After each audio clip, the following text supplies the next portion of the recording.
Hey y'all, welcome to my channel. This is Straight Facts Commentary where I give you my unpopular opinions in everything pop culture. So please stick around and subscribe for more.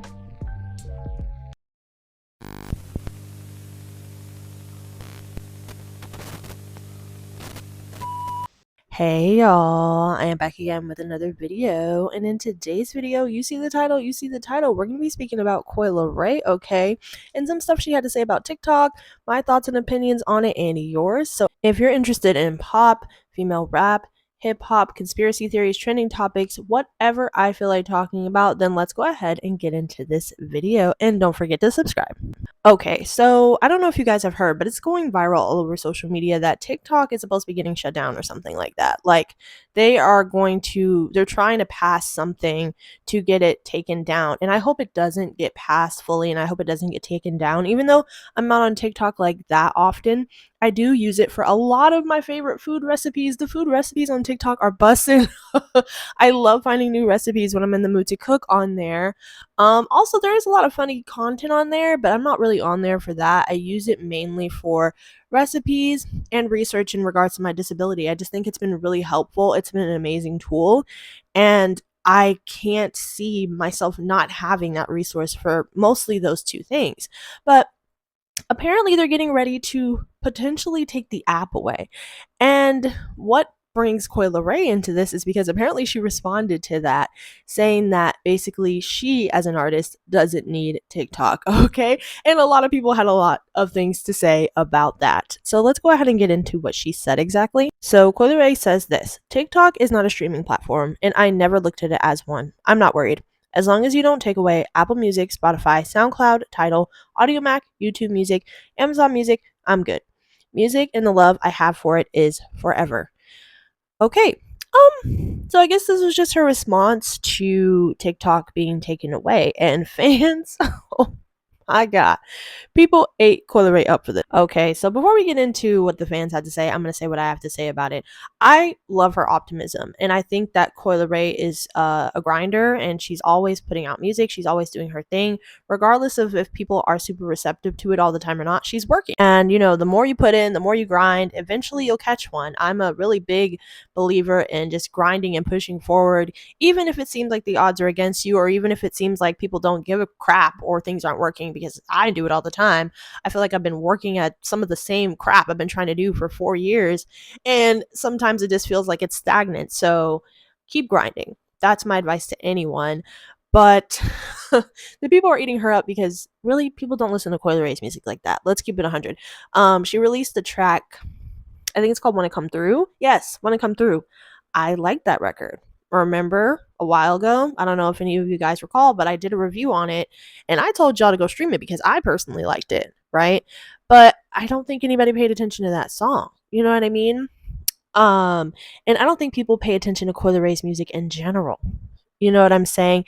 And so when she said this, it triggered people to respond and be like, "Well, girl, it don't matter if TikTok was a streaming service or not. We're not listening to you either way." And everybody was getting on to her and saying like TikTok made you and this and that, because as you guys know, a couple of her records blew up from TikTok. Like that's where they got the most heat from, and then it transitioned over into some Billboard success and things like that, along with Players and like her first breakout hits or whatever. So people don't it's like a general consensus, I think, amongst most people that Coi Leray is a TikTok artist. They literally label her as that. They're like, you are a TikTok artist. If you want to look up TikTok artists in the dictionary, Coi Leray is one of the first people that are going to come up for most people, right? And she does have a way to branch out of that. I definitely think she can fight that label if she just makes better music that comes across as more authentic. Like Doja Cat was getting labeled as a TikTok artist at first when she came out with Say So, because that blew up on TikTok. That was one of her biggest moments. And then from there she started creating more music and it started to become popular outside of TikTok. She was able to break out of that mold and be considered an actual artist. Coi Leray hasn't done that yet. Like for example, Twin and them. that was like a TikTok viral record.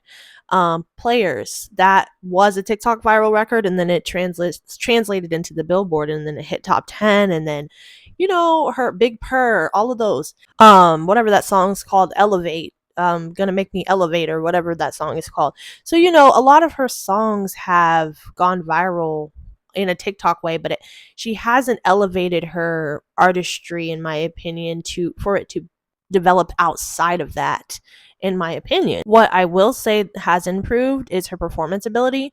I think Coi Leray can put on a great show. Like, she's a great dancer. She has great stage presence, great energy and interaction with the crowd. Like, I've seen performance of her. I'm like, damn, Coi Leray is really fucking it up with her little self. You know what I'm saying? But as far as the music part, I think that part just has to catch up. It just feels a little bit commercially, jingly, TikTok-y, pop, rap, TikTok fodder. Like, it doesn't feel real in a sense. All right, so listen to some of these comments. It's crazy. They said, Coi, if it wasn't for TikTok, you would not be here. Damn. Shouldn't be coming for her. TikTok helped her. Girl, TikTok is the reason you blew up. Don't piss me off. TikTok played a huge part in her career. Girl, TikTok does a lot for you in particular. Damn. Girl, we didn't ask you that, nugget head. Why does she gotta be a nugget head? Again, nobody is streaming you, sis. You're safe. Damn. She must have forgot no more parties only blew up because of TikTok. Coi, literally nobody asked. Kinda bit the hand that fed her. Coi, shut up, please. TikTok, the only reason we even know you, ma'am. Keep it cute now. TikTok made her. She'll be forgotten right along with it. Jesus Christ. TikTok is the main reason a lot of songs blow up nowadays. Girl, without TikTok, your music will be unknown. Be quiet. Her and her dad bump heads because they are literally the same person. SMH. Girl, if it wasn't for TikTok, you would not be here. Girl, we don't care. We need TikTok. Damn, like literally nobody came.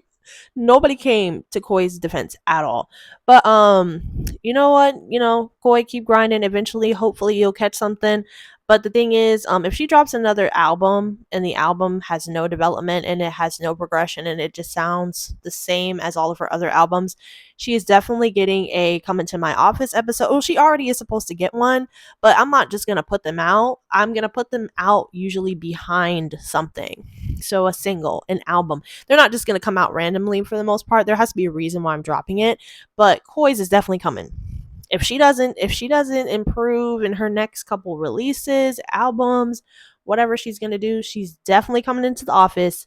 Cute girl, but it's time to really get into what the hell's going on here. Also, side note, completely separate from the TikTok thing, just something I've observed with Coi.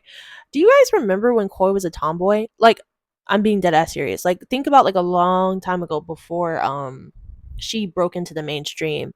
Remember the song Huddy? I used to keep up with Coi, before she blew up. I knew who Coi was. She had a song called Huddy, and she had a completely different look and a completely different aesthetic. She was clearly tomboyish.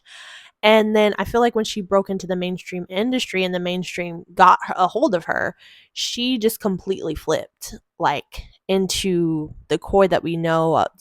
She's pretty sexualized, the sexualized version of her, and she's always half naked in pictures on Instagram and any outings that she's on. And she looks great, she looks good. But my point is, I feel like she isn't really like that.